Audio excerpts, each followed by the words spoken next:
మీ మోకాల నొప్పులకు ఎటువంటి సర్జరీ లేకుండా ఎపియాన్ పెయిన్ క్లినిక్ అందిస్తున్న అత్యాధునిక చికిత్స. యాంటీ ఏజింగ్ అనేది కూడా బాగా వినపడుతుంది అనమాట. వాళ్ళ ఫీల్డ్కి సంబంధం లేకుండా యాంటీ ఏజింగ్ కోసం ఒకప్పుడు ఆడవాళ్ళు దాని మీద ఎక్కువ ఆలోచించేవాళ్ళు. ఇప్పుడు మగవాళ్ళు కూడా యాంటీ ఏజింగ్ కోసం ఎక్కువ కష్టపడుతున్నారు, కాంటాక్ట్ చేస్తున్నారు, చాలా డబ్బులు ఖర్చు పెడుతున్నారు, వేరే కంట్రీస్ కూడా వెళ్తున్నారు. అందులో భాగంగా రకరకాల మార్గాలు వెళ్తున్నారు. సో యాంటీ ఏజింగ్కి ఫుడ్లో ఆన్సర్ ఉందా? Nutrition 100% anti ageing, longevity and to delay the process of ageing, అంటే ఏజింగ్ని డిలే చేయడానికి definitely there are certain foods. Recently మన Indian Council of Medical Research NIN recent guideline ఏంటంటే excess amount of whey protein తీసుకుంటే kidney issues ఖచ్చితంగా వస్తుంది. సో అంత హై ప్రోటీన్ అవసరం లేదు. The recommended protein intake is 0.8 gram per kg ideal body weight for a normal individual. ఇది కూడా ఫుడ్ లేబుల్ చదవకుండా తీసుకోవద్దు. ఫుడ్ లేబుల్స్ అనేది ఏదన్నా any kind of package of processed food మీరు కొనేటప్పుడు జనరలీ మనం ఏం చూస్తాం? Price of the product, the manufacturing date or the expiry date. అదే కాకుండా please read the food label. మనం తినేది what is behind the pack అనేది it's very important. And warning label కూడా మీరు అన్నట్టు ఇవాళ రేపు వార్నింగ్ లేబుల్స్ కూడా వస్తున్నాయి. వాకింగ్ యొక్క పాత్ర ఏంటి? వాకింగ్ రోజుకు 10 నిమిషాలు నడిస్తే, వేగంగా ఫాస్ట్గా 10 నిమిషాలు బ్రిస్క్ వాక్ చేస్తే మన ప్రాణాపాయం తగ్గుతుంది, కొంత 7% తగ్గుతుంది అంటున్నారు. అలాగే 20 మినిట్స్ చేస్తే ఇంకో కొంచెం తగ్గుతుంది అంటున్నారు. 30 మినిట్స్ చేస్తే ఇంకొంచెం తగ్గుతుంది అంటున్నారు.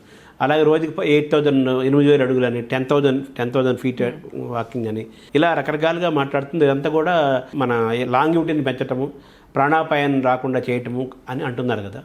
మీరు walking what is the best walking? So first thing ఏంటంటే జస్ట్ బ్రిస్క్ వాకింగ్తోని వెయిట్ లాస్ అవ్వదండి ఎవరికైనా కూడా. So there has to be some flexibility exercises, అంటే upper or lower body exercises అనేవి mandatory.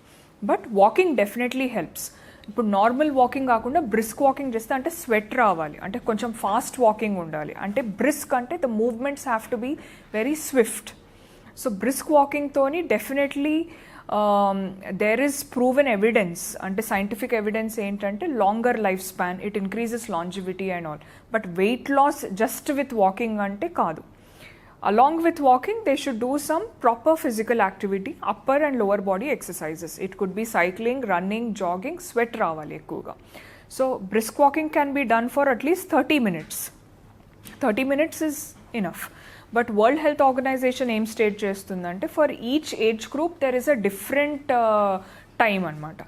Weekly 4 times cheyochu, weekly 5 times cheyochu, or every day good cheyochu. But for Indians, the recommendation is every day at least 1 hour, 45 minutes to 60 minutes of proper physical activity, include brisk walking. So brisk walking can range from 10 minutes to 20 minutes to 30 minutes. But only brisk walking toni weight taggadu. Brisk walking is good. Life risk taggutunda walking valla?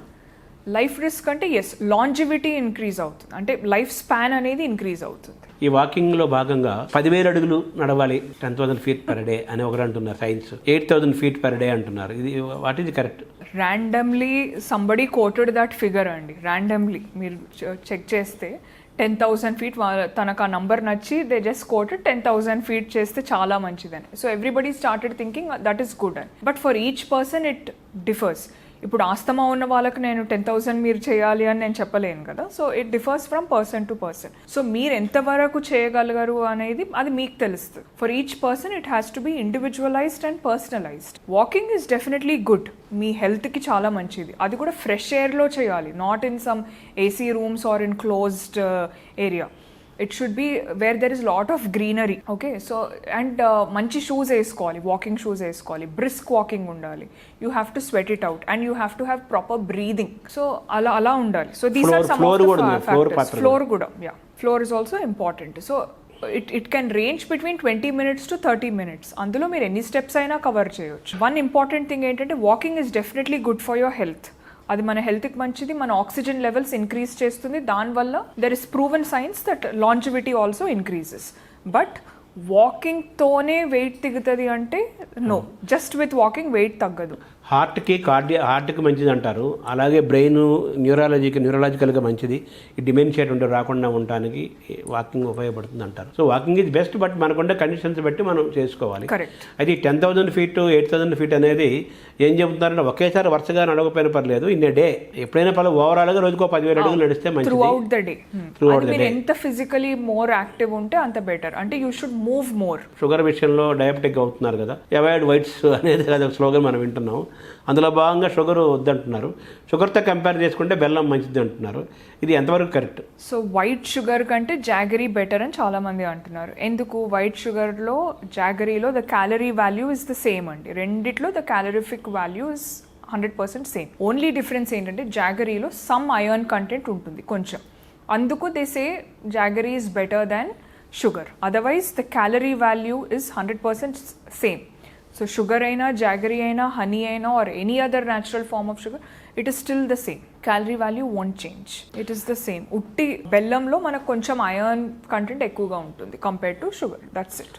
మన తెలుగు వాళ్ళు అంటే మన భోజనంలో కంపల్సరీగా అన్నం అనేది ముఖ్యం. So white rice అలవాటు ఉన్న వాళ్ళు తినండి, బట్ పోర్షన్ సైజెస్ లిమిట్ చేయాలి. Rice quantity should be less. నేను చెప్పినట్టు vegetable quantity should be more. ఎక్కువగా గాడ్స్ తినాలి, like bottle gourd, bitter gourd అంటే కాకరకాయ. సో ఇలాంటివి ఎక్కువగా తినాలి, స్పెషలీ డయాబెటిక్ వాళ్ళు. High sugar foods should be limited.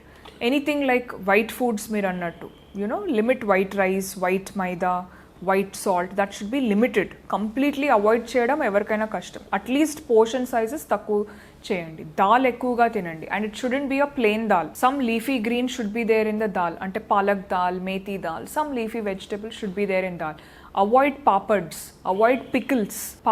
పికిల్స్లో ఏంటి? పాపడ్స్లో there is lot of sodium, and పికిల్స్లో సాల్ట్ ఎక్కువ అండ్ ఆయిల్ ఎక్కువ అండ్ ఈవెన్ కారం కూడా ఎక్కువగా ఉంటుంది. All 3 are very high. పికిల్స్లో ఊరగాయల కంటే డైలీ చేసే రోటి పచ్చడి మంచిది అంటున్నారు. అది బెస్ట్ అండి. Yeah, the fresh vegetable chutneys, the రోటి పచ్చళ్ళు చాలా మంచిది compare to the pickles. Brown rice కూడా ఇప్పుడు బాగా కల్చర్ అవుతుంది కదా. See the difference between brown rice and white rice మీరు తీసుకున్నట్లయితే, బ్రౌన్ రైస్లో ఫైబర్ కంటెంట్ ఎక్కువగా ఉంటుంది. వైట్ రైస్లో ఏంటంటే బ్రాన్ తీసేస్తారు. It is a complete polished rice. Brown రైస్లో the fibre and some more nutrients are there. Water soluble B vitamins అంటారు, అవి ఎక్కువగా ఉంటాయి బ్రౌన్ రైస్లో. అందుకే బ్రౌన్ రైస్ మనం ఎక్కువ క్వాంటిటీలో తినలేం. 1 serving ఆర్ మాక్సిమం 2 servings తర్వాత will be like enough, we are full. అదే వైట్ రైస్తో అది ఉండదు. ఎంత పెట్టినా వీ కీప్ ఆన్ ఈటింగ్. ఎందుకు? There is no fibre, there is no bran, and water soluble vitamins కూడా లిమిటెడ్గా ఉంటుంది. Because we keep on washing rice cook చేసే ముందు చాలా మంది they keep on washing more than once, 2 to 3 times. ఆ వాషింగ్లో ఏమవుతుంది? All the water soluble vitamins are lost. అంటే ఒకప్పుడు దంపుడు బియ్యం చాలా మంచిది అని హెల్తీగా ఉండేవాళ్ళు, ఇప్పుడు మనం తింటాం లేదు అంటున్నారు కదా. సో మనం దాన్ని రివైవ్ చేసుకోవచ్చు ఆ దంపుడు బియ్యాన్ని మళ్ళీ. దానికంటే మిల్లెట్ స్టార్ట్ చేయండి. కొర్రెలు, సామెలు, the foxtail millet, finger millets, jowar, bajra, nutri cereals. Rice తిన్నా లిమిట్ ద క్వాంటిటీ అంటున్నాను. కంప్లీట్లీ రైస్ ఇస్ బ్యాడ్ అని నేను అనను.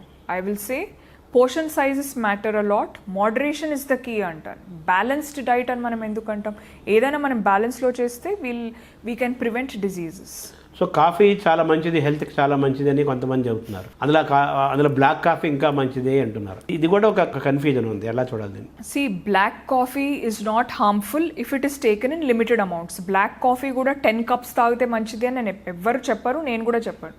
Maximum 1 or 2 cups, not more than that. Whether it is a black coffee, milk coffee or any kind of coffee, it should be taken in moderate amounts or limited amounts. Excess amounts lo తీసుకోవద్దు. ఇంకోటి, black coffee is going to kill appetite and it will keep your brain cells more active. So మామూలు coffee, filter coffee, coffees అంటే all the coffees are good అండి. Different types of coffee has different nutrition value. For example, milk coffee తీసుకుంటే you will get the goodness of milk and the goodness of caffeine. Black coffee, it's like a shot. A black coffee shot enti, it will keep you active, and if you're taking it without sugar, it is okay for your body. కానీ excess లో తీసుకోవద్దు.